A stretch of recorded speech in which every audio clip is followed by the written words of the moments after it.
ഈ രാമക്ഷേത്രവുമായി ബന്ധപ്പെട്ട കൂടുതൽ വിശദാംശങ്ങളിലേക്ക് പോകുമ്പോൾ അതിൽ എടുത്തു പറയേണ്ടത് ഇന്ത്യയെ സംബന്ധിച്ചിടത്തോളം വ്യത്യസ്തമായ ജാതി മത വിഭാഗങ്ങളിൽപ്പെട്ട സമൂഹം ആണ് ഉള്ളത്. അതിൽ ഹിന്ദു മതമുണ്ട്, ക്രിസ്ത്യൻ മതമുണ്ട്, ഇസ്ലാം മതമുണ്ട്, ജൈനരും സിഖുകളും പാഴ്സികളും ഒക്കെയുണ്ട്. യഹൂദരുടെ പേരുകൾ ഉൾപ്പെടെ ഇന്ത്യയിൽ ഉണ്ട് എന്നതെല്ലാം നമുക്കറിയാം. ബുദ്ധന്മാരുണ്ട്. അങ്ങനെ വ്യത്യസ്തമായ മത വിഭാഗങ്ങളിൽപ്പെട്ടവരുടെ പ്രധാനപ്പെട്ട തീർത്ഥാടന കേന്ദ്രങ്ങൾ കൂടിയുണ്ട് നമ്മുടെ രാജ്യത്ത്. അതിൽ തന്നെ ഏറ്റവും എടുത്തു പറയേണ്ടത് ഇന്ത്യയിലെ 7 തീർത്ഥാടന കേന്ദ്രങ്ങളിൽ തന്നെ ഏറ്റവും പ്രധാനപ്പെട്ട ഒന്ന് അയോധ്യ എന്നതാണ്. മനു, അത് ഇവിടെ നമ്മൾ ഓർക്കേണ്ട മറ്റൊരു വലിയ കാര്യം, നമുക്ക് പല ദൈവത്തെ സംബന്ധിച്ച സങ്കല്പങ്ങളുണ്ട്. ഇപ്പോൾ ശ്രീകൃഷ്ണനായാലും ശ്രീരാമനായാലും അതുപോലെ വിഷ്ണുവിൻ്റെ മറ്റ് അവതാരങ്ങളും ഒക്കെ നമുക്ക് ആരാധനാമൂർത്തികളാണ്. പക്ഷേ ഇവിടെ രാമക്ഷേത്രത്തിൻ്റെ ഒരു സവിശേഷത, ഇവിടെ ഏറ്റവും കുഞ്ഞായിട്ടുള്ള രാമനാണ്. അപ്പോൾ ഈ ഹിന്ദുമത വിശ്വാസികളെ സംബന്ധിച്ചിടത്തോളം അവരുടെ ദൈവങ്ങളെ ഏറ്റവും കുഞ്ഞായിരിക്കുന്ന കാലത്ത് ഉള്ള ആ ഒരു ദൈവസങ്കല്പത്തെ വളരെയധികം അവർ ഉൾക്കൊള്ളുന്ന ഒരു രീതി നമുക്ക് കാണാൻ കഴിയും. ശ്രീകൃഷ്ണനായാലും ബാലകൃഷ്ണനാണ്. നമുക്ക് ഈ പേരുകളിൽ ഏറ്റവും നമുക്ക് കാണാൻ കഴിയുന്ന ഒരു പേര് ബാലകൃഷ്ണനാണ്, അല്ലെങ്കിൽ കണ്ണൻ, ഉണ്ണിക്കണ്ണൻ എന്ന് പറയുന്നത്.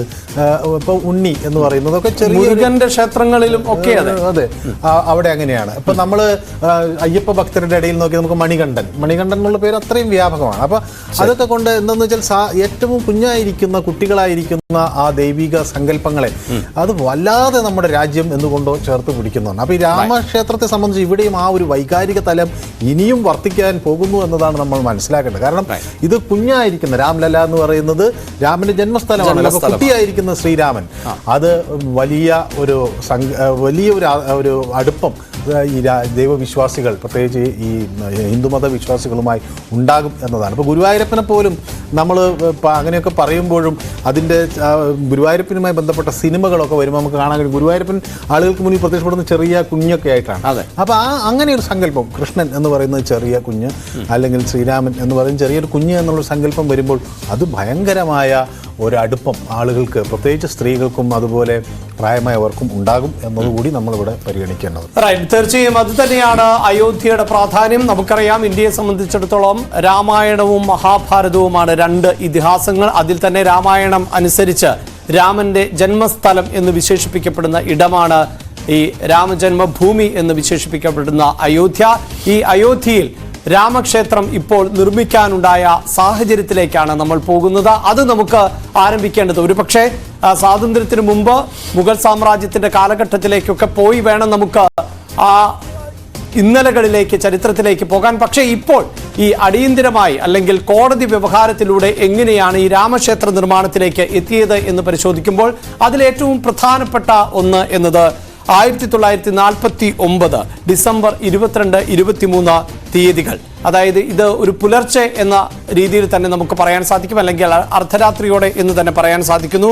അയോധ്യയിലെ ബാബറി മസ്ജിദിനുള്ളിൽ ശ്രീരാമന്റെ വിഗ്രഹങ്ങൾ കണ്ടെത്തുന്നു എന്നുള്ളതാണ്. അവിടെ നിന്നാണ് യഥാർത്ഥത്തിൽ ഈ ബാബറി മസ്ജിദ് എന്ന സ്ഥലം, അത് ആ ഒരു തീർത്ഥാടന ഇടം മാറി അയോധ്യ എന്ന രാമക്ഷേത്രത്തിന്റെ ആവശ്യം കൂടുതൽ ശക്തമാകുന്ന, അതായത് സ്വാതന്ത്ര്യത്തിന് ശേഷം, സ്വാതന്ത്ര്യ ലബ്ധിക്ക് ശേഷം ആ ആവശ്യം കൂടുതൽ ശക്തമാകേണ്ട ഒരു സാഹചര്യത്തിന് അടിവരയിടുന്നത് 1949 ആ ദിവസങ്ങളാണ്. മനു, അതെ, ഈ സ്വാതന്ത്ര്യത്തിന് മുൻപ് ഒരു 1853 മുതൽ ഇതുമായി ബന്ധപ്പെട്ട തർക്കങ്ങൾ നടക്കുന്നുണ്ട്. രാമക്ഷേത്രത്തിന്റെ അവകാശത്തെ ചൊല്ലിയും രാമക്ഷേത്രത്തിലെ ആ പള്ളി ആക്രമിക്കാനും ഒക്കെയുള്ള ശ്രമങ്ങൾ, അതായത് ബ്രിട്ടീഷ് ഭരണകൂടത്തെ അടക്കം വലിയ തോതിൽ തലവേദനയായിരുന്നു എന്നാണ്. അവരവിടെ റെയിൽ കെട്ടി 2 തിരിച്ചും ആളുകളെ അങ്ങോട്ടും പൂജകളൊക്കെ നടത്താനും ഒക്കെ.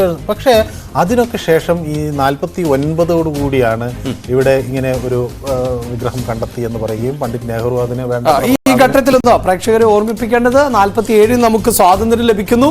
അങ്ങനെ ഒരു ഭരണകൂടം രൂപപ്പെട്ടു വരുന്ന ആ സാഹചര്യമാണ്. 2 വർഷം എന്നൊക്കെ പറഞ്ഞാൽ ഇന്ത്യയെ സംബന്ധിച്ചിടത്തോളം ഇന്ത്യ എന്ന രാജ്യം പോലും രൂപപ്പെട്ടു എന്ന് നമുക്ക് അവകാശപ്പെടാൻ പറ്റാത്തൊരു സാഹചര്യം.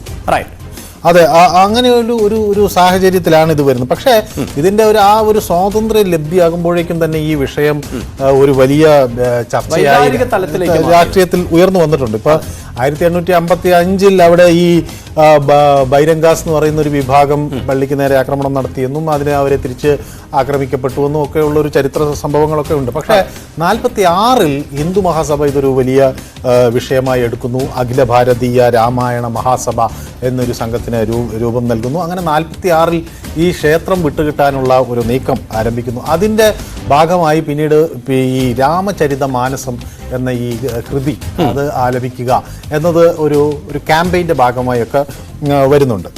അപ്പോൾ അത് ഒരു ദിഗ്വിജയനാഥ് എന്ന് പറയുന്ന ഒരു സന്യാസി വര്യനാണ് അതിന് നേതൃത്വം കൊടുക്കുകയൊക്കെ ചെയ്തു.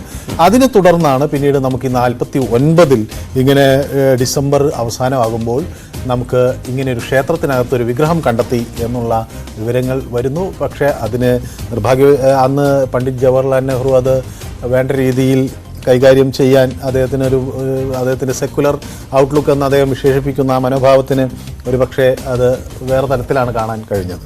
അങ്ങനെ നെഹ്റു ഇത് നിയന്ത്രണം കൊണ്ടുവരണമെന്നൊന്നല്ല.